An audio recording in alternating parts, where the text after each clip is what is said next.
चलिए आगे बढ़ेंगे। मध्य प्रदेश की जानकारी आपको बताएंगे, जहां पर कांग्रेस को बड़ा झटका लगा है। कांग्रेस नेता सुरेश पचौरी बीजेपी में शामिल हो गए हैं। बड़ी जानकारी है, पूर्व केंद्रीय मंत्री हैं सुरेश पचौरी। तो देखिए, बड़ा झटका ये कांग्रेस को लगा है। बड़ी जानकारी आपको बता रहे हैं। कांग्रेस की सरकार में वो कई मंत्रालय में केंद्रीय राज्य मंत्री की जिम्मेदारी भी संभाल चुके हैं। लगातार 4 बार के राज्यसभा सांसद वो रहे हैं। आपको बता दें, भोपाल स्थित बीजेपी दफ्तर में पूर्व मुख्यमंत्री शिवराज सिंह चौहान ने सुरेश पचौरी का इस दौरान स्वागत भी किया है। तो ये बड़ी जानकारी है, एक और बड़ा झटका। और ये देखिए, तस्वीरें भी निकलकर सामने आ गई हैं, जब पूर्व मुख्यमंत्री हैं शिवराज सिंह चौहान, कैलाश विजयवर्गीय आपको नजर आ जाएंगे, जिन्होंने सुरेश पचौरी का स्वागत किया है। तो मध्य प्रदेश कांग्रेस को एक और बड़ा झटका। आपको बता दें, सुरेश पचौरी अपने राजनीतिक करियर की अगर हम बात करें, तब तक उन्होंने 2 बार चुनाव लड़ा। साल 1999 में एक बार चुनाव लड़ा, तब उन्होंने बीजेपी की उमा भारती को चुनौती दी थी, हालांकि तब वो हार गए थे। इसके अलावा 2013 में फिर चुनाव लड़ा। भोजपुर से शिवराज सिंह चौहान सरकार में जब मंत्री और दिवंगत सीएम सुंदरलाल पटवा के भतीजे यानी कि सुरेंद्र पटवा के खिलाफ उन्होंने चुनाव लड़ा था। तो ये तस्वीर आपकी टीवी स्क्रीन पर, जब शिवराज सिंह चौहान के द्वारा उनका स्वागत किया गया।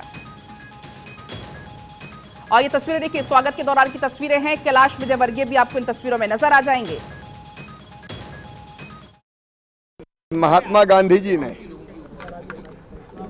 आजादी के बाद ये कहा था कि कांग्रेस आजादी का आंदोलन था, आजादी मिल गई, कांग्रेस को अब भंग कर देना चाहिए, नए राजनीतिक दल बने। लेकिन पंडित जवाहरलाल नेहरू जी ने सत्ता के स्वार्थ के कारण कांग्रेस को भंग नहीं होने दिया और आजादी के आंदोलन का राजनीतिक लाभ उठाया। महात्मा गांधी जी की इच्छा पंडित जवाहरलाल नेहरू जी ने पूरी नहीं की, लेकिन राहुल गांधी जी महात्मा गांधी की शिक्षा को कि कांग्रेस को समाप्त कर देनी चाहिए। इसी बीच हमारे संवाददाता अखिलेश सोलंकी मेरे साथ जुड़ गए हैं। अखिलेश, कांग्रेस के दिग्गज नेता हैं, पूर्व केंद्रीय मंत्री हैं, बीजेपी में शामिल हो रहे हैं, बड़ा झटका एक और कांग्रेस को।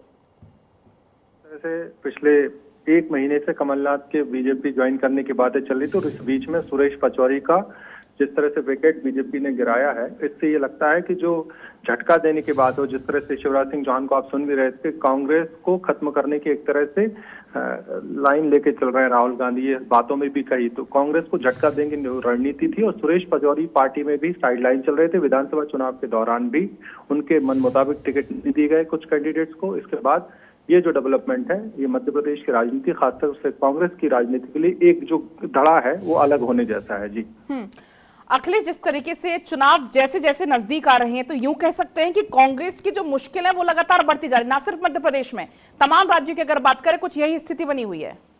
बिल्कुल, और सुरेश पचौरी जैसे नेता ऐसे नेता हैं जिनका जाने का कल्पना भी नहीं कर सकते, क्योंकि बहुत करीबी माने जाते हैं। राज्यसभा लगातार गए वो कांग्रेस से, केंद्रीय मंत्री रहे और सोनिया गांधी के नजदीकी नेताओं में शुमार हैं।